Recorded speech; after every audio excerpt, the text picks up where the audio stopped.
Terence Romeo and Matthew Wright sa Ginebra.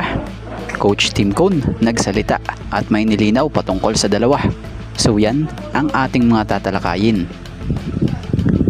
So sa latest update nga patungkol sa basketball career ni Terence Romeo, si Terence Romeo ay didribble sa FIBA 3x3 Manila Challenge. Bit-bit ang bandila ng Pilipinas.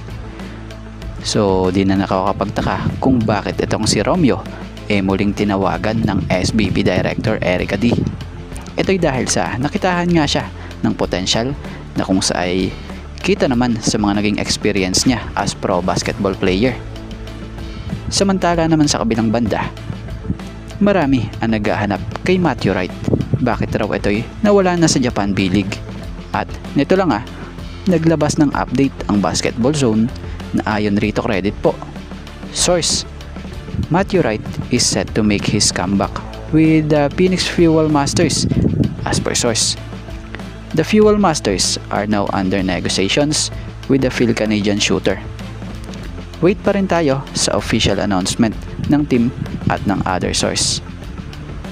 At kung gano'n possible PBA comeback pala talaga pag nagkataon itong si Matthew Wright. At neto nga lang, may balita tayong nabasa patungkol kay Terence Romeo and Matthew Wright to Ginebra. So nagsalita na nga po dyan itong si Coach Tim Cone, ang Barangay Ginebra head coach. Batay nga sa nakalap nating impormasyon na kung sa ay nilinaw or clarified nga po natong si Coach Tim Cone na walang nangyayaring pag-uusap between Ginebra and the two stars. So balitay isinasuggest raw si Terence Romeo and Matthew Wright ng mga fans ng Ginebra bilang addition para palakasin pa ang opensa ng Ginebra. So sa ngayon, ang malinaw ay itong si Terence Romeo ay currently free agent after i-release ng team ng Terra Firma Jeep.